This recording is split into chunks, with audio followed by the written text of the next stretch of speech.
everybody, it's Jessica, the Nomadic Owl Oracle, and I'm here today to talk to you about this upcoming Mercury Retrograde.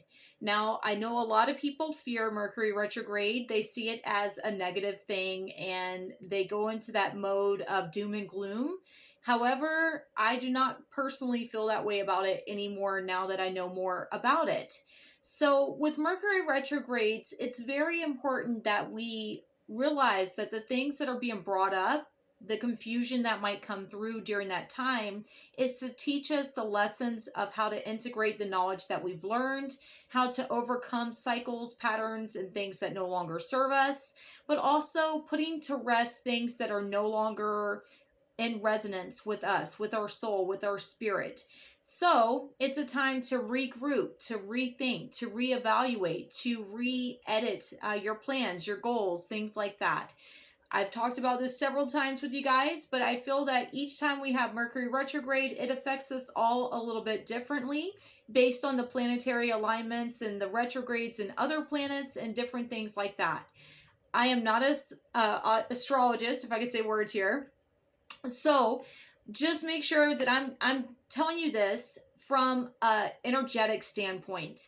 The more that you know about it, the more that you can prepare for it, the more that you can be unbothered by the energies of what might come through. So that's why I'm doing this reading for us as a collective. This Mercury retrograde starts on the 13th of January, and it does last until February the 3rd of 2022. But keep in mind, with every retrograde, there is a 2-week period prior to called the pre-shadow and 2-week period afterward called the post-shadow, which is when it starts to affect us. In the pre-shadow, it starts to slow down and things go retrograde. That's when you start realizing, oh shit, we're going into Mercury retrograde. Computers, electronics, things like that start acting up. Also, you might have times where communication doesn't really flow like normal. That is a big part of Mercury retrograde. In the post-shadow period, which is when it's starting to move again, that means that the energy is starting to actually go forward, to go back to its station like it should.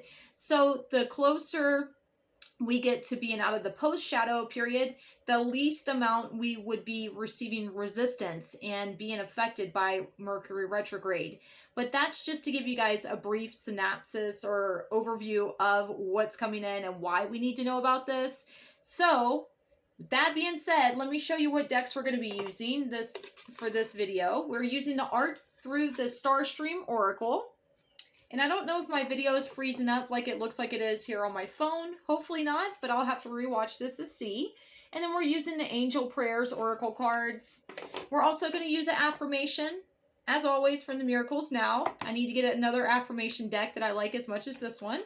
But I am going to go ahead and shuffle on video. As always, if you would like to book your own personal reading with me, please feel free to reach out and we can get you scheduled.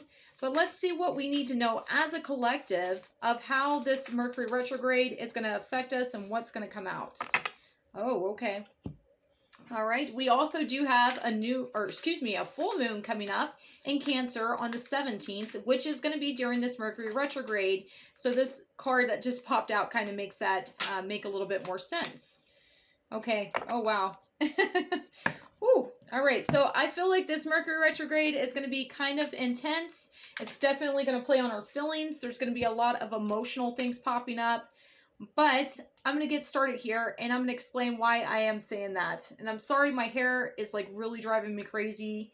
Anyways, all right. So the first card that we have here, it says Children of the Desert. You are not abandoned. So what I'm getting here is that maybe during this Mercury retrograde, you're going to feel kind of isolated. You're going to feel alone. You might feel like you don't have the help, the love, the embrace that you need from other people, the encouragement possibly. What I'm getting here is that you're not alone. Your guides, your ancestors, creator, your spiritual team are here to help assist you. Whether other people stick around or not, and whether those relationships last or not, or are doing well or not, you are never alone. You are not abandoned is what I'm getting here. You have so many different people, energies, and I'm going to say different beings around you that care about you, that want to lift you up. Now, there are horses on here. The horses represent strength. They represent free will. They represent freedom. So you're free to do what you choose to do. Now, maybe you might feel a little bit fragile making changes. You might feel a little bit uncertain, but you're going to be okay. You're going to be nourished. You're going to have all that you need to get through whatever might pop up during this Mercury retrograde. Then the next card that we have here, it says, don't hate, meditate. Thank you, angels, for guiding me to love through meditation. All right. So what I'm getting here right now, this is pink. I'm thinking of the higher heart chakra. The higher heart chakra is unconditional love for yourself, but also unconditional love for others, setting boundaries. Also, knowing your worth, working on, knowing what you are worthy of and what it is that you deserve and what you don't deserve. But I'm getting, more than anything, this is wanting you to know that, yes, some people have really shitty behavior. Some people are just not nice people. And some people choose that path. Other people have reasons of why they are the way that they are. That's not our job to fix them. However, what I'm getting here is that instead of going into a place of, you know what, fuck that person, they suck, whatever the case may be. I mean, we all feel like that at some point. Let's be real here. Try to do what you can to understand them. Know that they are who they are for a reason, and that it's not your path, it's not your journey, it's not your work to do, it's theirs. So try to do your breath work. Try to work on meditating, releasing things like that. We all have a shadow side, let's be real here. So maybe during this time, we're going to see people's shadow sides popping out. And some of them may not be good at balancing their shadow self with their higher self and their light body, if you will. So have love, compassion for others, but do not allow them to overstep boundaries with you, is what I'm getting from this.